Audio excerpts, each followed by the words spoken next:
Hi everyone! If you found the previous drawing of this bean a little tedious and maybe a little too long or maybe even difficult, I'm here to show you some easier ways I myself would use for drawing it. I will use the same bean. You already have pictures. So I'm going to put it here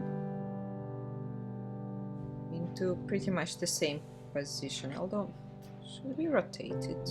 Maybe we should rotate it. The first method is just a line. So I'm going to use a food pen, a fooder. How do you actually pronounce it? Somebody tell me. This is a sailor. The beauty of fooder pen is that it has a bent nib and it can create beautiful variation in the line. And that's what we want when we draw something that is not completely just flat and straight, right? Like a box, which nothing is. So just going to do it easy really. There is no pencil drawing this time.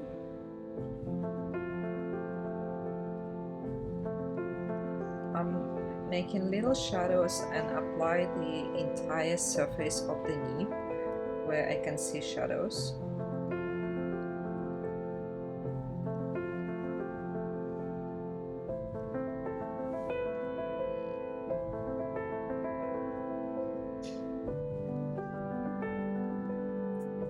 Use the pencil.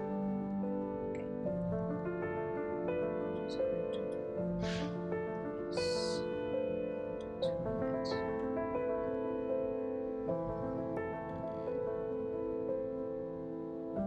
As you see, I'm drawing very slowly because this is the only way you can actually make a really accurate drawing. When I forget where the line goes, I just stop, look at the object, and then continue again. And then just switch back to this line here. So what I'm doing is I'm using the line, the thickness of the line, to show the shadows, or if there are any features I want to show off the elements. So that's what I'm doing.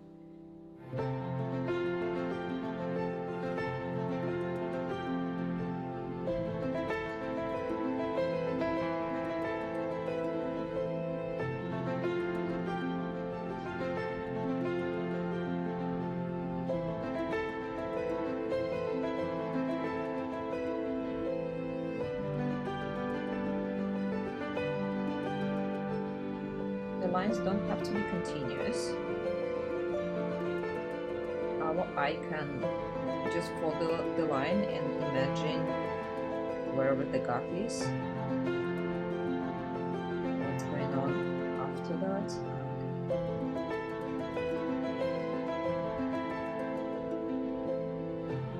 It turns out a bit more textural and interesting, as opposed to if that was a really precise drawing, you know, everything drawn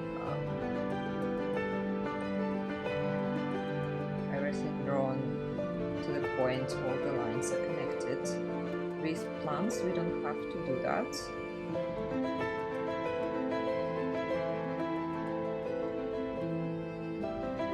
But you need to still see an overall shape of it.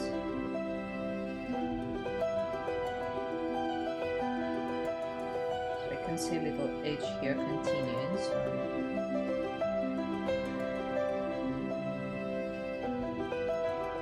I'm just reinforcing it a little bit, and it's also a shadow side.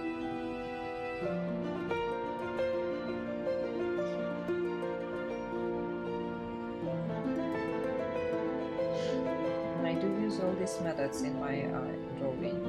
I really like how watercolor paper, this is Fabriano Artistico, as I said before, I really like how the pen keeps sometimes creating a texture.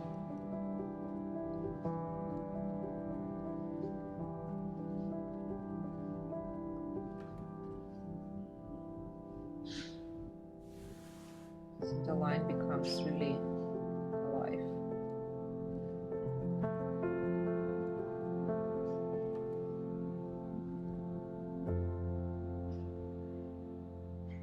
This is a very careful drawing when you're really looking into what's going on with this object that you're drawing. I really recommend you to find something of your own and try alongside these videos,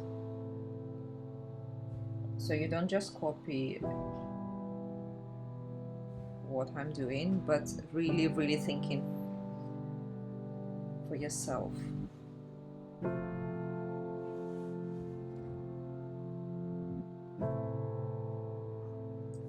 Okay, and what I'm going to do is I'm going to take a brush, and since I'm filming that video on the same day as I did the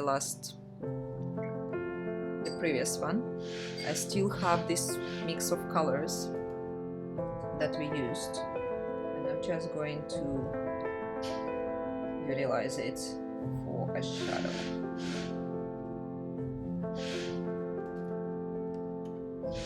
I really love combining the watercolors with ink this way. I hope you don't hear it, my neighbors are going crazy with the drill.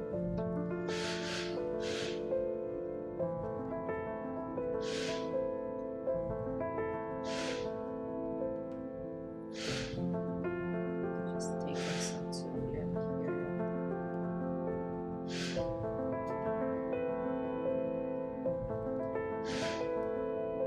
I'm creating some color variation in the shadow, making like some kind of a gradient from there to here.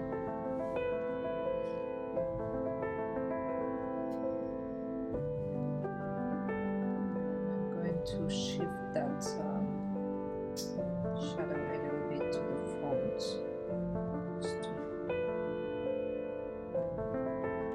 make it seem like the bean is actually bending much more than that.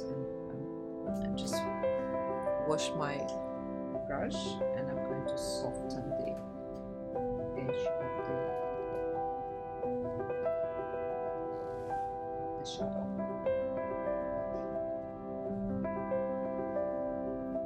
Not everywhere. And then again, I flatten a dried brush, and then I collect the beads of water here.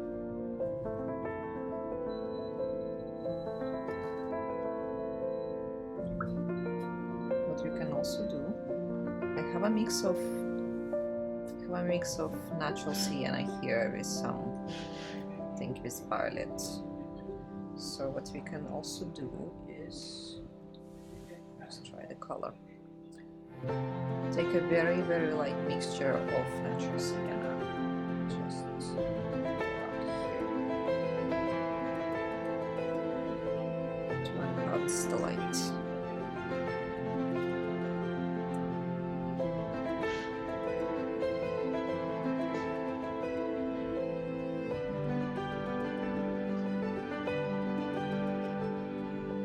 Alright, here you go.